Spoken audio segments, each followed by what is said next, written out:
What's going on, everyone? It's Jacko. Welcome back to Endeavours. It's the 2nd of February. It's fucking hot today.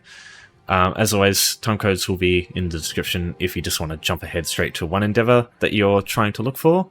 I assume some people are here for void creatures. And yeah, or if you just stuff you want to skip, you know how it is. Just be aware sometimes the time bar, sometimes it's just break. YouTube decides it works or just decides sometimes it doesn't work. I wish I had control of that, but I don't. Okay, so this set here, this one is not great.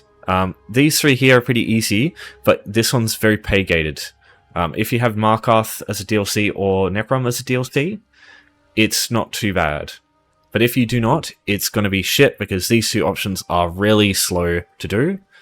Really, and this one here, quite unreliable as well. So I would personally, if you don't have any DLC, just do these two. And just skip the third one. It's not worth your time, I don't think. Alright, I'll start off with consuming foods. Now firstly, if you have been claiming a lot of the daily rewards for some time, you'll probably have some crown fortifying meals somewhere on one of your characters. You can just eat a couple of these for an easy way. If you don't have any food at all though, I'll show you an easy way to get some. So, Vocal Guard Way Shrine in Oridon.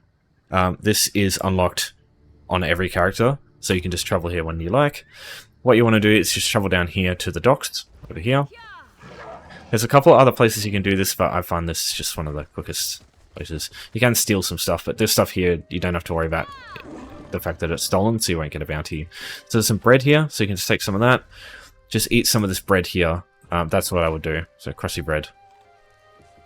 If there's not enough here, there's a pie in here as well. You can just, you can leave the zone and come back and just take more stuff. Because that resets everything here. And there's also... Oh, that's not a... I thought that might have been a soup. Never mind. So you can just also use Imperial City to get here quicker. So if I just take everything here... Yeah, from Imperial City, you just head through this tunnel with this gate here. And this will take you straight out to Oridon. So what this does is it resets the instance. So the bits of bread that were on that bench... It should reset. Yeah, there you go. So it's more there. So that's just how you can duplicate stuff over and over in that spot. So yeah, you can just eat the crusty bread or whatever you get, and yeah, it's a pretty easy way to do that endeavor. Okay, let's look at refining raw materials. So to do this, you need to go to one of the crafting stations. You'll start in the refine menu, you just go down here, and you'll need a quantity of 5 here, which is 50 in total. Now, the only material I would personally use for this is rough wood, because rough wood tends to be way cheaper than the other options. It goes rough wood, then rough blacksmithing ores is second, and that's still 3 times more expensive usually than any of the woods are. So yeah, I just would not touch any of the other options, unless you've already got some in your inventory. Obviously, you can do that. Just be aware. Try and not to, if you can hold on to it, probably don't refine some of the other materials yet until you've got Meticulous Disassembly here as a green champion point, and you've got the, say you got some ore, try and get Metal Extraction, some passives in this before you actually focus on that, because it increases the chances of you getting stuff like tempering alloys from the refining. Whereas the, refining wood, rosin, mastic, it's not really going to be that expensive anyway, so it's not really a big deal if you don't get any. Whereas these ones here, it is more significant. Tempering alloy, the chromium platings, and especially drag wax, they're quite expensive to sell, so trying to get those from your raw materials can be quite beneficial. That's why I usually focus on rough wood as well. Okay, so when you want to look for any rough wood in guild stores, so you just go down to materials here, woodworking, and just select raw material. And yeah, you can see all this stuff here. Now, I would probably not spend any more than 10 gold per item, so the unit price wouldn't go any higher than 10 gold, because I think that's just too high. Now, if you want to see if there's, if you want to search around for good prices on some wood, what I would advise you do is bring up this here. This is Tamriel Trades. You're right there? There we go. Tamriel Trade Center. So this here, it lists everything currently available in guild stores, so you can just check. So you got the console or PC here, and then you just go EU as an example here. I can just go rough maple. And then in advanced search, if you want less, like if you don't want to spend as much, you could just go anywhere between 1 and 50, maybe. And then unit price, just go between 0 and 10, just to make sure you're not spending too much. So yeah, you can see a fair bit there. There's like 4 pages worth. So yeah, just stack up a bunch of this stuff, and that could probably get you through. So that's what I usually do if I'm specifically looking for stuff like that. So I'll link that in the description. I'll make sure it's there. Other than that, you can also check under... I don't know what it's under. Is it consumables container? Or is it miscellaneous? Yeah, it's miscellaneous, sorry. So unidentified woodworker survey reports. These are also valuable because they can give you anywhere between 120 or 40 times 6, 240 of a rough wood material. That's like if you're really lucky. But you'll usually get at least like 120, which is enough for 2 of these endeavors. So 700 gold for that, I think, is a pretty damn good deal. Because what these are is you put it in your inventory, you use it up, and it gives you a survey that comes up in miscellaneous here. And what you have to do is you just go to some place in the zone that the survey's in, and you'll find a bunch of nodes, and they give you like 20 resources each. And obviously, if you have the green TP that increases the yield that you get, this one here can increase it to like upwards of 200. So that it's really valuable to get one of these. And these days they're becoming just as cheap as like buying rough wood. They used to be a bit expensive, but yeah, it's dropped quite significantly. You can get these from doing woodworking writs. So if you do those on a daily basis, then probably check your inventory. You've got somewhere, I would say, or maybe some old surveys somewhere. Yeah, that's the only way I would do it. Going out to like farm 50 rough wood in the environment or any of that stuff, that's going to take ages. You might as well do one of the other options here instead, and in that case, as I said, it's just not worth 15 seals. It's just too much time wasted for such little reward. But yeah, you do you. But you'll need 50. It's a lot. I'm going to talk about void creatures. So I know I'm in Infinite Archive, but in base game, this is the only place you can get void creatures in this entire game, unfortunately. I have tested it. Void creatures, Dromothra still do not count. I've made a forum post about it. It still shits me, but I think they should count because they are literally... They talk about the void. It's so stupid. But yeah, so right now, the only way is to do Infinite Archive. So potentially you could do this while you do cycle bosses. And if you end up getting void creatures before you do cycle bosses, maybe it'll be worth it. But the chances are very low because there are probably 30 or 40 like bosses that you can get through the cycles in Infinite Archive, and there's only 2 that give you Void Mothers. So Void Mother Errol Groelif is a Void Mother, and she spawns Shades, which also count. So you'll probably get it done maybe in a single Void Mother fight, but I can't even be sure of that because I don't know if she spawns enough for 4. Because that's the thing, I haven't seen Void Mother Errol Groelif in Infinite Archive for like months. I can't even remember. And Lady Belaine is the other one. She summons Void Mothers. She summons 2 to 4. So fighting Lady Belaine, you probably can't even get this one done anyway if you kill her with the Void Mothers. That's what I mean. This one is not worth your time doing this on base game, I think. Because yeah, this one here will also like take fucking 20 or 30 minutes. It's ridiculous.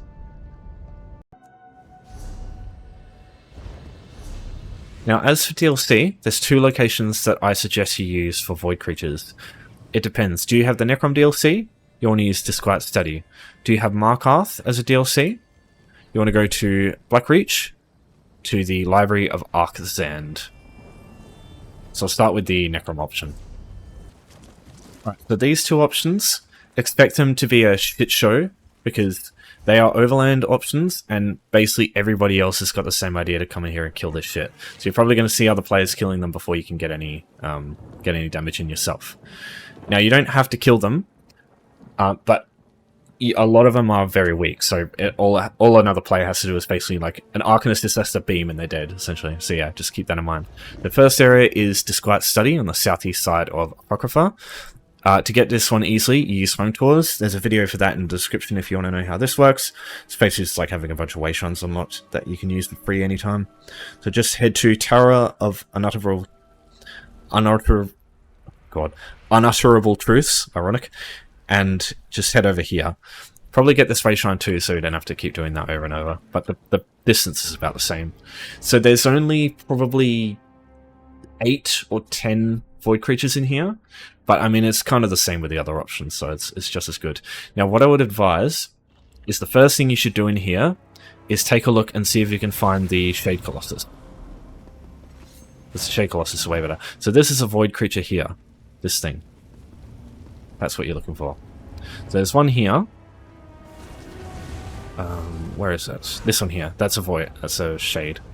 So those are the things you're looking for. These things here. There's a few as you come through here. But I think the best one to use is over... Oh yeah, I've used food. So over here, there is a Shade Colossus. This thing.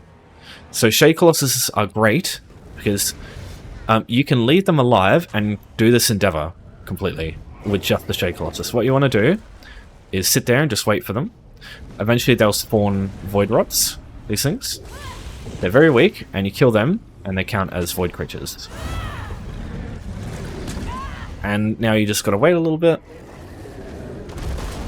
Just have a heal, and you know, you'll survive. They're not very strong. Well, maybe on Vestige difficulty when that whole overland difficulty comes out, they'll be strong. But right now you don't have to worry. Void Rot, and I just need to do that another time, and they'll summon another 2. And that's literally it. So, you don't even have to kill the guy. It's counterproductive to kill the guy, and it fucking annoys me because a lot of players who don't understand this just kill them. There you go, Void Rot, and now we leave. Leave them alive for other people to kill. Well, kill the Void Rot, but most of the time they kill the fucking Colossus anyway. That is the only area in this dungeon that has them. They're just through here and through here. There's like venomous fabricants over here, and there's like aliens in other places. Yeah, that's the only ones you want to look for. Alright, so for the Markarth option, start with this way shrine in North Markarth. You want to head north, go to the Great Lift over here. This will take you down here, and you just head in here, and Library of Arcsands over here. What I would probably do is also get the Arcsand Way Shrine right here, so you can get here in the future pretty quick. I had to do this on NA because I don't have it on EU, so that's why I'm on a different character. Fun fact, if you buy a DLC on NA, create a account on EU later, it doesn't carry over. That's fucking shit. Alright, so here we are. So basically you can see the Arcsand Way Shrine over there, so you just head that way and unlock that. But other than that, you come through here and you'll find void creatures through here. So down here you'll see some shades over here, you can kill them. There is a Shade Colossus down here that you can kill. It's not even fucking... It's not even the Endeavor right now and this thing's dead. That's annoying. So yeah, try and use the same strategy for the Shade Colossus there. But you can see some other shades over here as well that you can kill. Just again, be aware, when you have to do this endeavor on NA or EU, it is going to be fucking crawling with people, man. It's like the most busy place whenever these endeavors come up. So yeah. Another option is going to Four Skull Lookout. This is a world boss located in just the overland area of the Reach. And this fight... You can see the Void Mother here. You have to kill the Witch Lord, and you kill the people the Witch Lord spawns, and the Void Mother here will pop up. Now the Void Mother will summon shades, who you can also use during the fight. So you can see all these shades here. Just use an AoE on them, get a bit of damage in, and that will count for you as well.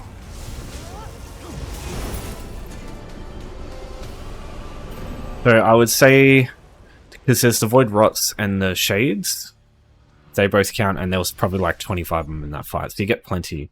The only thing is, waiting for this boss to respawn takes some time. That's the only thing. So it'll probably take like 5 minutes. But it's a good one, because it's basically like guarantees you a bunch, because unlike this option here in Arcsand Great Lift, the enemies aren't super weak, they take a while to kill. So unless there's fucking heaps of people here, you'll likely get some hits in. Just make sure you have like one AoE skill to use on the shades when they pop up, because heaps of them do pop up. Yeah, that's it. Unfortunately, there's not any other locations I'm aware of that have shades. If you do any, if you do know any, let me know, and I'll talk about them as well. I will eventually do a video for this, for shades specifically. Alright, so now let's look at alliance points. Now, I'm not a big fan of this option because it just tends to be very reliant on just things that are kind of out of your control. But yeah, I'll do my best. I'm not very good with this one, just so people are aware. But one of the main ways will probably be through battlegrounds, right? You complete a battleground, you get approximately... Yeah, so you get... For a first place finish, right now with the White Strikes event, you'll get this done in a single go. But if you get second place, you get 14,000 AP, which means you get just below this here. However, what you could do is just do a battleground, and no matter what happens, if you want to get your event tickets today, do a scouting mission. I've gone through like 2 whole videos on how I do the scouting mission ones. That will give you enough AP to get 15,000. So that's something you can do, and you probably want to do that anyway to get your tickets. But if you just want to do scouting missions, it will take quite a few. So if you just want to use that method, it is doable, but it will take you probably an hour or 2 to get that much. But there is totally a way to do it without, like, get alliance points without even, like, finding a player. Like, there's definitely ways. You can also do... I suppose you could do the quests in towns as well, but you only get, like, a very minuscule amount. You get, like, 500 per quest, so that's very slow. Keeps are a great way. Keeps give you... I think a single keep will give you enough alliance points to complete the endeavor as well, because White Strike event, they normally give you 8,000, but it's 16,000 right now. What you'd probably want to do if you're looking for that is check all of the different campaigns and see if there's any presence of your faction. So I'm on Ebonheart right now, so if I was to check to see if there's any populations that are higher than low for Ebonheart, and see if there's anyone doing anything, and just like follow a group around and like see if they're taking anything. Like, for example, this one here. I don't know what's going on, but yeah, you could just check stuff like that. See if any enemy keys are under attack, and just like see if there's anything that you can get to easily, and just check that stuff. Other than that, I suppose you could also see if there's any like of these conquest missions where you get like a resource that you have to take. So if I'm not bounty, conquest. I don't know. Sorry, which one is it? Yeah, so Fagel Mine. Oh god, that's a fucking shitty option though. Yeah, or this one over here. But sometimes you can get one that's like closer, and this will give you a couple of thousand alliance points for taking it. And then when you complete that quest, if you're able to take the resource, you hand this in and you get a bunch of more alliance points. And I guess on the way back, you could just like try and take a couple of other resources, and they're pretty easy to take. Just remember not to like go straight for the flag. Go up into the tower where you'll see a mage guard up on the side, like hitting you with attacks from above. Just kill them first before you worry about the stuff on the flag. Otherwise, you're gonna have a much harder time anyway. But yeah, best choice is to find a group of players and just go on like a capture train and just take as many, watch them and like not watch them, but follow them around and help them take as much stuff as you can. If you are gonna follow a group of players around, probably best to try and grab some siege weapons. It does cost AP. You can buy them with guild stores too, though, so maybe check that out. You also get these defense and assault crates, which give you some stuff you can use to help your team as well. But yeah, you can from siege merchants you probably want Cyrodiil repair kits, you want a battering ram, and you want a couple of just regular ballistas if you're going to do that. If you want to help defend, then probably get some firebolt ballistas as well. Yeah, also stone trebuchet is pretty good.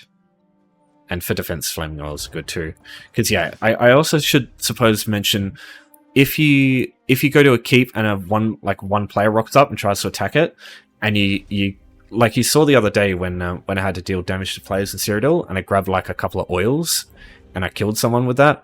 You can totally just do that as well a bunch of times, and you can get a surprising amount of AP for defense ticks that way. Alright, so last option, defeating cycle bosses. This will take a while. 20 or 30 minutes, maybe more, depending on how long you're going to have to wait for a player to be on, or if you have any companions, right? Companions is pay-gated, unfortunately.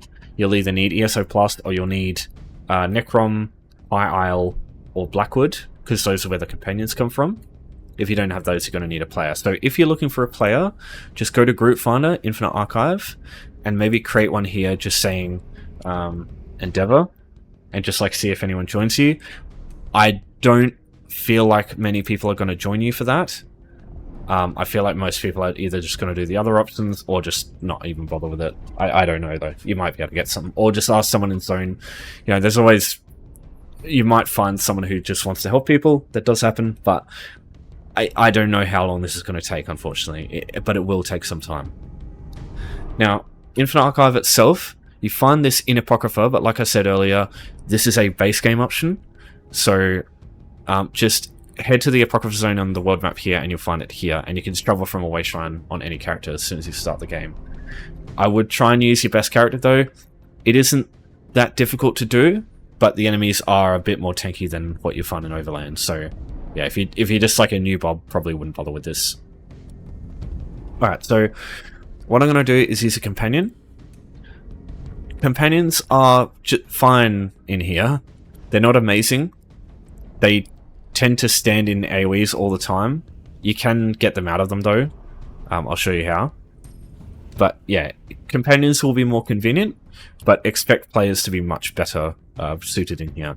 Now the way it works is companions and players, regardless, I don't think the scaling changes at all in Infinite Archive. So it's just easier if you have these people in here with you anyway, so yeah. So I'm running a lot of aggressive medium armor. This stuff can be quite expensive though, so if you can't get aggressive, just use anything else. Preferably anything that just like increases damage in some way. Shattering is okay, focus is decent. Quicken is probably second best, other than aggressive. But yeah, just anything is fine, as long as it's medium armor, because medium armor has an innate passive where it go to skills, armor medium, it just increases how much damage you do, and that's probably better off than any of the other passives, to be honest with you. So yeah, I'd just probably go that. But if not, just yeah, whatever you've got. If you can get a healer, if you can get a tank, it doesn't really matter, as long as you got some companion in here. It's pretty convenient. I like Ember because she's a good range damage healer. I wouldn't use a melee one at all because they tend to fucking die all the time. But just also be aware, the companions don't, even if they're dead, it still counts. So it's fine. Now one last thing before I go straight into there. Like I said with the other day, because this literally just fucking came up like 2 days ago, this reset hourglass can be really helpful for you if you rock up to a boss that you don't want to deal with. As an example, Celestial Warrior is probably one of my least favorite to fight. If I get him, I literally just go out the index and I just fucking reset the place and I do fight someone else. Because, yeah, some of the bosses in here are fucking obnoxious. So don't be afraid to use this reset hourglass. It does make you do the stages again, but you reset the cycles, you'll fight different stuff that you wouldn't have fought before. Right, so entering through this door, you'll be taken to the first stage. So this is the very start of Infinite Archive.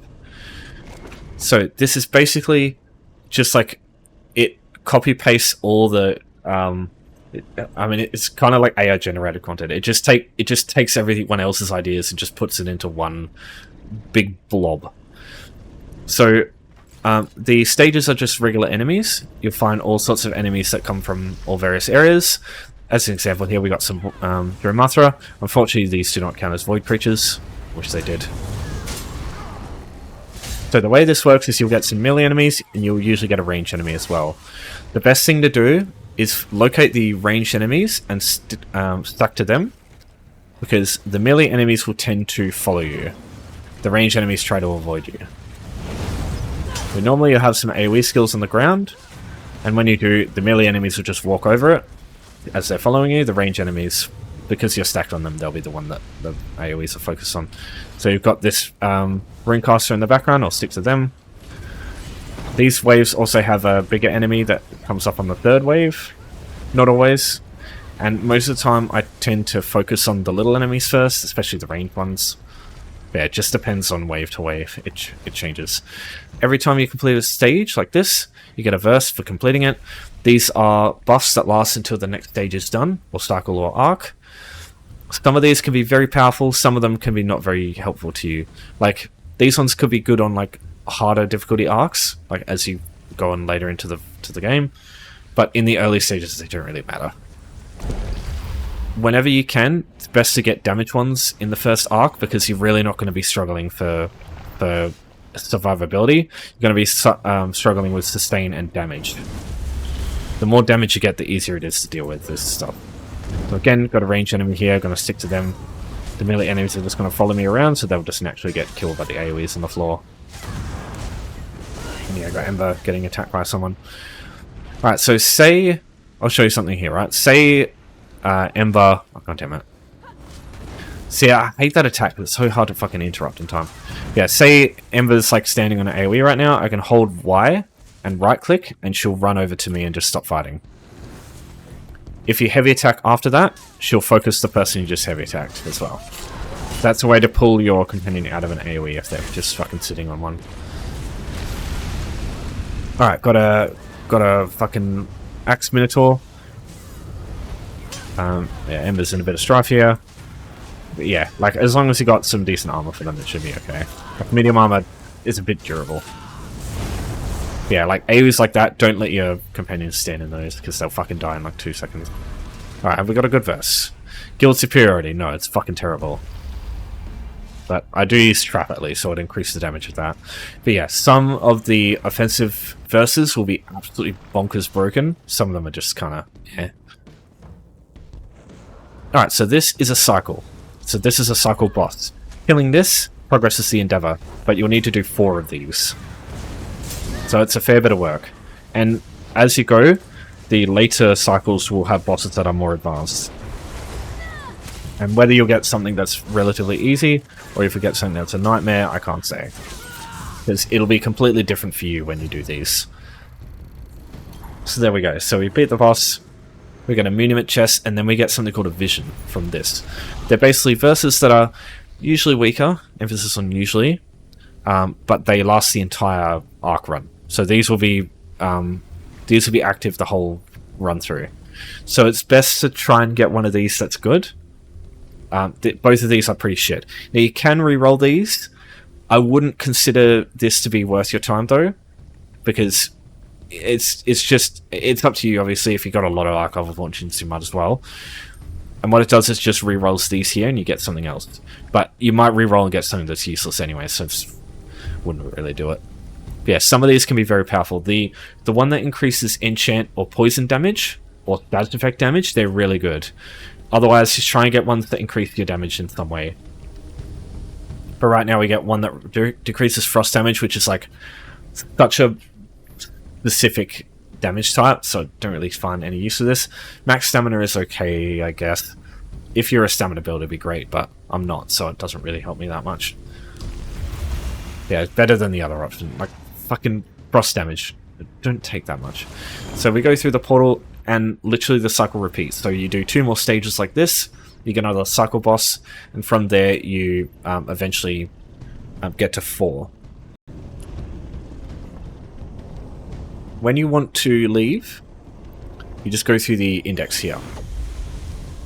And that will take you back to the entrance. So this portal takes you back out to Overland as well, so you can use that to get out of here.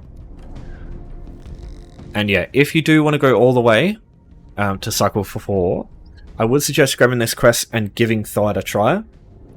Because if you beat Thoat and complete this quest, you get 500 fortunes, which is worth your time.